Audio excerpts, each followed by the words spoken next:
Hi everyone, welcome back. All right, so by now you've invited people to be part of your dream team. You started to lay out 5 key people that you really like being around, that they're mission centric. They believe in your cause. They believe in what you're going to be doing. And so this is so like fun, and you're starting to get momentum, right? The next thing that you did was you built out your value ladder. You got those 5 key players, you start to build out your value ladder, and they're going to help you to find volunteers. They're going to help you to find steering committee members, ambassadors, donors, and as you ascend up that value ladder, it's going to be amazing. So now that you have that down, I want you to know that how building a value ladder and having your board members and your steering committee and your volunteers, all in that community leaders, we're building a solid foundation. Just like you build a house, you need a solid foundation, right? So this is what this is doing.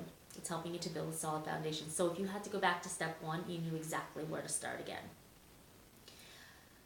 Many people have asked me, do I need to do a feasibility study with Fundraising Secrets? Normally, larger corporations, they do a feasibility study. And if you're not familiar with a feasibility study, it's in Secret 3 of the book, Fundraising Secrets, which you should have downloaded by now. So, and what it is, it's a third party, and they interview people, important stakeholders in your organizations. And it's a tool that they use that helps you to predict whether your fundraising event is going to be successful or not. So we haven't used the feasibility study, but we've used the methodologies of Fundraising Secrets to help organizations to fundraise fast. We've done this with 4 organizations that are inside the book, and then I actually have 6 case studies of people that I helped without using a feasibility study, raising anywhere from $36,000 all the way up to $610,000, $620,000. So you don't need a feasibility study to fundraise fast. In fact, using the methodologies of Fundraising Secrets, I'm going to help you. Now, this 21-day strategy, you're going to want to go ahead and download this now. You're going to map out exactly what your action steps are going to be in order for you to be able to fundraise fast.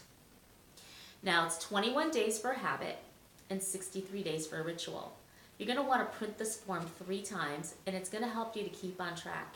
It's going to put you with key influencers, key things that you need, key activities, so that you stay on track. Oftentimes, we're human, so we sometimes feel like we're overwhelmed or we don't know the path or the direction. A 21-day structure, we know exactly. So say you're in New York and you want to go to California. Do we want to go to San Diego, San Francisco, or LA? When we choose and decide where we want to go, we get the roadmap and the diagram to take us, the GPS to take us right there, right? Just like the 21-day structure would do.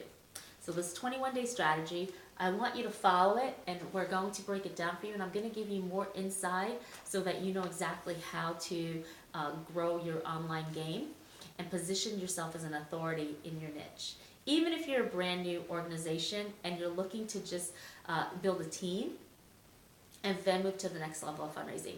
Remember, once you start building your dream team, you have 5 people that are going to help you find volunteers, then add more steering committee people, then community leaders and ambassadors and donors and corporate sponsors. So you're not doing it alone. You need to learn how to be able to delegate, right? And again, you don't need a feasibility study to do all of this, because you can just follow the systems that's in Fundraising Secrets.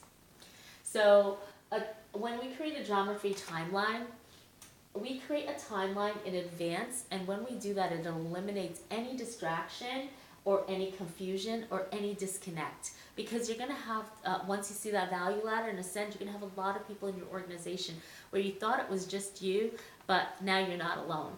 So you don't want anybody to feel left out or disconnected because they signed up because they love your mission. So a timeline has important dates on it and deadlines. These are 3 things that a timeline has on it. Number 1 is deadlines and dates. Number 2 is action steps. A timeline has action steps.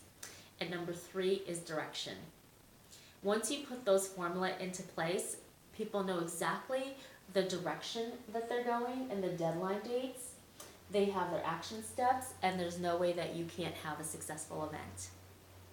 So if that makes a lot of sense, download this form, start jotting out, and then by 21 days, we're going to know exactly what you're going to be doing and how you're going to get your organization to be able to fundraise fast, because you're going to decide what kind of an event you're going to have.